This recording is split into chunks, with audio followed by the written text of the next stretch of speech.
72-ാം സങ്കീർത്തനം.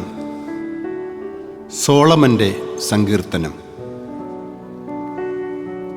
ദൈവമേ, രാജാവിന് അങ്ങയുടെ നീതിബോധവും രാജകുമാരന് അങ്ങയുടെ ധർമ്മനിഷ്ഠയും നൽകണമേ.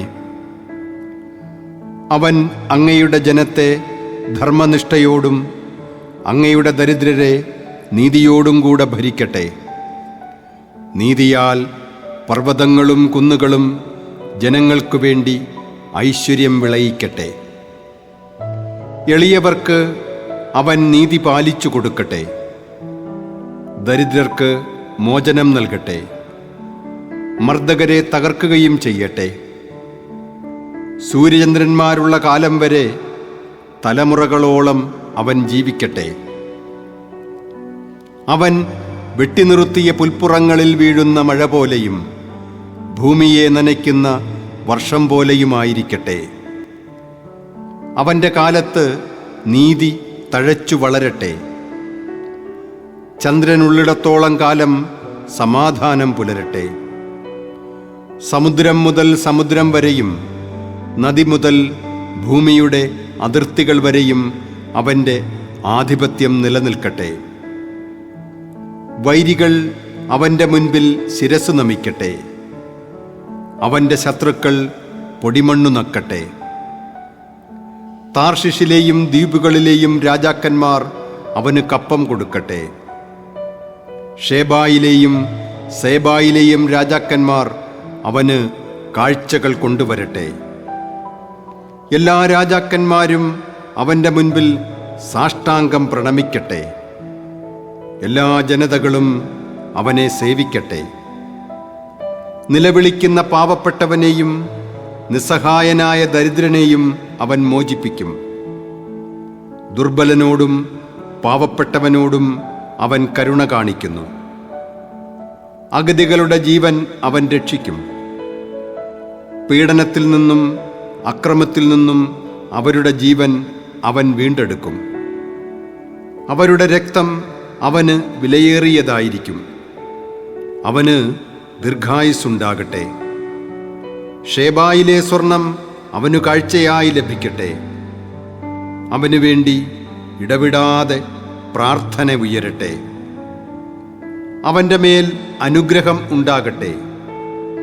ഭൂമിയിൽ ധാന്യ സമൃദ്ധി ഉണ്ടാകട്ടെ. മലകളിൽ കതിർക്കുല ഉലയട്ടെ.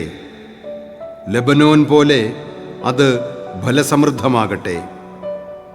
വയലിൽ പുല്ലുപോലെ നഗരങ്ങളിൽ ജനം വർദ്ധിക്കട്ടെ.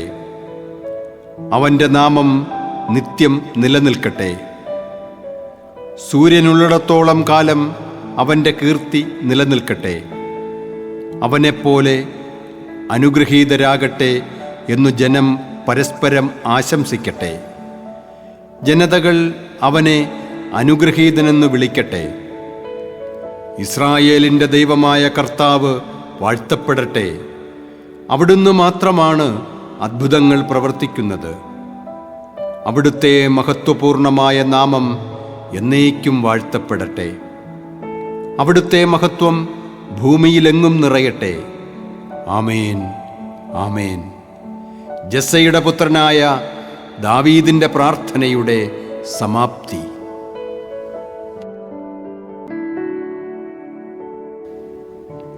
73-ാം സങ്കീർത്തനം. ആസാഫിൻ്റെ സങ്കീർത്തനം. ദൈവം ഇസ്രായേലിന് നല്ലവനാണ്, നിർമ്മലമായ ഹൃദയമുള്ളവർക്ക് തന്നെ. എൻ്റെ കാലുകൾ ഇടറാൻ ഭാവിച്ചു, എൻ്റെ പാദങ്ങൾ വഴുതാൻ തുടങ്ങി. ദുഷ്ടൻ്റെ ഐശ്വര്യം കണ്ടിട്ട് അഹങ്കാരികളോട് എനിക്ക് അസൂയ തോന്നി. അവർക്ക് തീവ്രവേദനകളില്ല. അവരുടെ ശരീരം തടിച്ചു കൊഴുത്തിരിക്കുന്നു. അവർക്ക് മറ്റുള്ളവരെ പോലെ കഷ്ടതകളില്ല.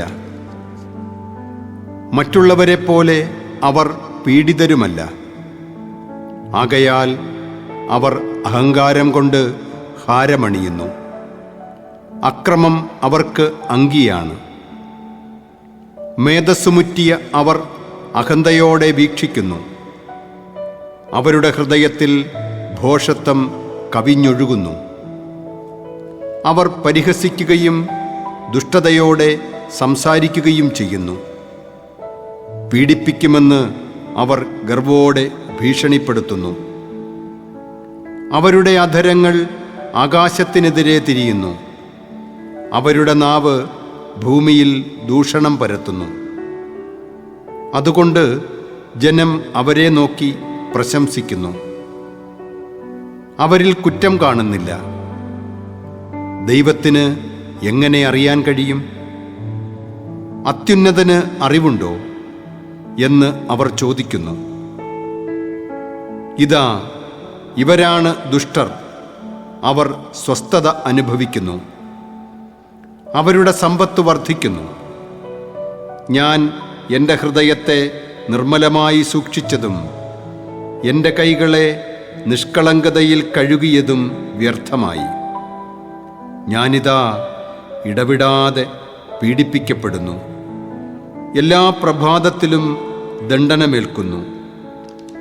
ഞാനും അവരെപ്പോലെ സംസാരിക്കാൻ ഒരുങ്ങിയിരുന്നെങ്കിൽ ഞാൻ അങ്ങയുടെ മക്കളുടെ തലമുറയെ വഞ്ചിക്കുമായിരുന്നു. എന്നാൽ ഇതു ഗ്രഹിക്കേണ്ടതെങ്ങനെയെന്ന് ഞാൻ ചിന്തിച്ചെങ്കിലും അതു ക്ലേശകരമായി എനിക്ക് തോന്നി. എന്നാൽ ദേവാലയത്തിൽ ചെന്നപ്പോൾ അവരുടെ അവസാനമെന്തെന്ന് ഞാൻ ഗ്രഹിച്ചു. അങ്ങ് അവരെ തെന്നുന്ന സ്ഥലത്ത് നിർത്തിയിരിക്കുന്നു. അവർ നാശത്തിലേക്ക് വഴുതി വീഴുവാൻ അങ്ങ് ഇടയാക്കിയിരിക്കുന്നു. അവർ എത്ര വേഗം നശിച്ചുപോയി! ഭീകരതകളാൽ അവർ നിശേഷം തൂത്തെറിയപ്പെട്ടു. ഉണരുമ്പോൾ മായുന്ന സ്വപ്നം പോലെയാണവർ. അങ്ങ് ഉണർന്ന് അവരെ കുടഞ്ഞെറിയുന്നു. എൻ്റെ ആത്മാവിൽ കയ്പ് നിറഞ്ഞപ്പോൾ, എൻ്റെ ഹൃദയത്തിന് മുറിവേറ്റപ്പോൾ ഞാൻ മൂഢനും അജ്ഞനുമായിരുന്നു. അങ്ങയുടെ മുൻപിൽ ഞാനൊരു മൃഗത്തെപ്പോലെയായിരുന്നു. എന്നിട്ടും ഞാൻ നിരന്തരം അങ്ങയോടുകൂടെയാണ്. അവിടുന്ന് എൻ്റെ വലത്തുകൈ ഗ്രഹിച്ചിരിക്കുന്നു. ഉപദേശം തന്ന് അങ്ങ് എന്നെ നയിക്കുന്നു. പിന്നീട് അവിടുന്ന് എന്നെ മഹത്വത്തിലേക്ക് സ്വീകരിക്കും. സ്വർഗത്തിൽ അങ്ങല്ലാതെ ആരാണ് എനിക്കുള്ളത്? ഭൂമിയിലും അങ്ങയെയല്ലാതെ ഞാൻ ആരെയും ആഗ്രഹിക്കുന്നില്ല. എൻ്റെ ശരീരവും മനസ്സും ക്ഷീണിച്ചു പോയേക്കാം. എന്നാൽ ദൈവമാണ് എൻ്റെ ബലം. അവിടുന്നാണ് എന്നേക്കുമുള്ള എൻ്റെ ഓഹരി. എന്തെന്നാൽ അങ്ങിൽ നിന്ന് അകന്നു നിൽക്കുന്നവർ നശിച്ചു പോകും. അങ്ങയോട് കാപട്യം കാണിക്കുന്നവരെ അങ്ങ് സംഹരിക്കും. എന്നാൽ ദൈവത്തോട് ചേർന്ന് നിൽക്കുന്നതാണ് എൻ്റെ ആനന്ദം. ദൈവമായ കർത്താവിനെ ഞാൻ അഭയം പ്രാപിച്ചിരിക്കുന്നു. അവിടുത്തെ പ്രവൃത്തികളെ ഞാൻ പ്രഘോഷിക്കും.